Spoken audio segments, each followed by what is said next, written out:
Hello mga Dreamhouse! Welcome sa isa na namang episode ng Dreamhouse at PH. Ako si Mark. At today, ipapakita ko sa inyo ang isang turnover unit dito sa Easton Park. Isang bagong property sa Binangonan, Rizal by Tailor-Made Development Corporation. So as you can see, nandito tayo sa tapat ng Easton Park Subdivision. Ongoing construction, napakaganda nilang gate at guardhouse. So pagpasok natin dito sa Easton Park, makikita nyo yung malawak na kalsada. Hindi tayo mahirapang pumasok kung if ever man na medyo mas malaki ang sasakyan natin.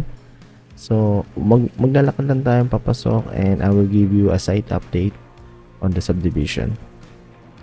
Currently, meron tayong ginaganap na event for sellers. But yeah, so makikita nyo dito sa may ating mga tarpaulin ang mga unit na ino-offer natin.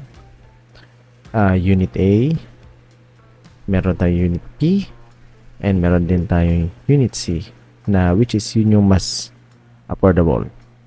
Kita nyo ngayon ay ang model units natin, Unit B, Unit A. Ito naman po yung ongoing construction ng duplex. Ito naman po yung sinasabi kong event for the sellers. So sa may bandang right, sa top right, dun sa may bandang dulo would be the amenity area. Bukod sa Easton Park, meron din offer ang tailor-made na other properties like Traveo, Wanamari, Aleso, and to Sereno.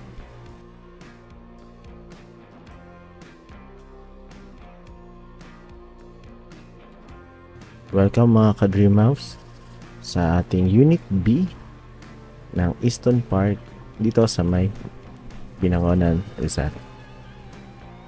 So makikita nyo po ang ating facade ng Unit B. Napakaganda ho.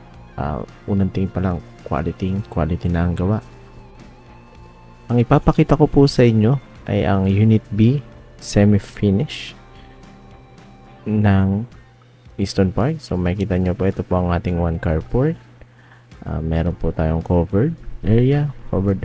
Then pagpasok po natin, makita natin yung ating open layout. Ang Unit B ay merong 50.05 square meter of lot area and 84.87 square meter of floor area. Dito would be our entertainment console, or siguro pwedeng lagay ng sapatos. Sa likod naman ng pinto, andito ang ating storage space, storage area, and dito naman po ang ating toilet and bath, kompleto with sink, toilet, shower, and also kalahating tiles for the shower area. So lakad po tayo dito, nakikita po natin ang ating malaking bintana na makakatulong sa pag-illuminate ng ating lugar. And hindi pa tayo, ito naman po ang ating dining area and ang kitchen area natin. So tiles ang ating counter. So dito po yung ref, and dito yung gas range kasi meron siyang abang for the hood, range hood. Ayan po yung saksakan yan para sa ating range hood. Also, you can see mataas ang ating ceiling. Open ceiling tayo sa ating semi-finish. Ayan naman po ang ating bintana pa sa service area. Ample space para sa service area or laundry area. Dito tayo maglalaba, and also it can be our air well kasi para sa ating ventilation. Okay po. So akit po tayo sa taas. So ito na po yung magiging stairs natin. So maganda ang gawa, matibay dahil semento po ang gamit natin. So pag-akyat po ng second floor, makikita nyo po ang ating provision for 2 bedrooms. Wala pa po itong partition dahil ito po ay semi-finish, pero ito po ay painted na po. So makikita nyo po dito on the left side, malalaking bintana. This would be likely your master bedroom, and this would be likely your bedroom number 1. So kung mapapansin nyo po, itong kinakatok ko ay ang provision for window type aircon. So plywood na po yan, bubutasin na lang nakaabang na po for window type. Then ayan po ang ating bintana, naka-ready na ang ating mga sockets.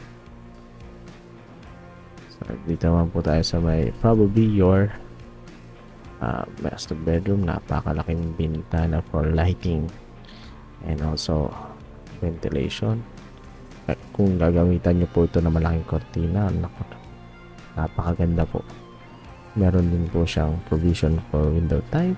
Ayan po, meron tayong maliit na balcony, so you can put siguro mga plants para magkaroon pa po ng buhay yung facade natin. Ayan. And also hindi rin maganda po yung grills para po nakakadagdag siya ng ganda kahit may aircon tayo nakauslit dun sa labas. So ayan po ang ating master bedroom. Napakaganda ho ng ating semi-finish. Mataas po ang ating ceiling. So, you can put another one. Once na ma-turnover na sa inyo, pwede nyo na pong pa-renovate agad ang loob ng bahay. So, ayan naman po ang ating view. Hopefully, sana makita nyo. Meron niyang view of Laguna de Bay and Manila skyline. So, ayan po.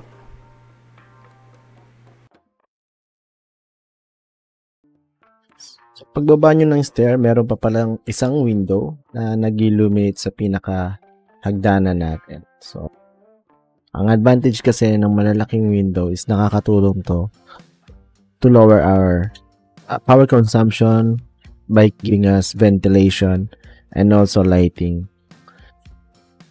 Para naman sa amenities ng Easton Park, they have clubhouse, function rooms, gated community, landscape design, swimming pool, open lawn, playground, picnic area, viewing deck, gym, bike path, and basketball court. Ang priority nila dito ay yung security, so they offer 24/7 security sa buong properties and CCTV cameras on common areas.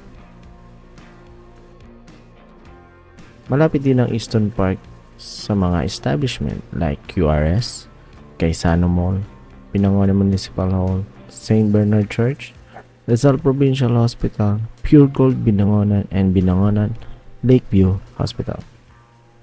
For tripping details or you want to know more about Unit P and other properties offered by TaylorMade, just contact us on the number on screen, or you can visit our YouTube channel, youtube.com/@dreamhouse@ph, or you can message us on our Facebook page, facebook.com/dreamhouse@ph. Huwag kakalimutan mag-like, mag-share, mag-comment, and mag-subscribe para sa iba pang house property tours dito sa Dreamhouse@ph. I'm Mark. Kita-kits ulit sa next video.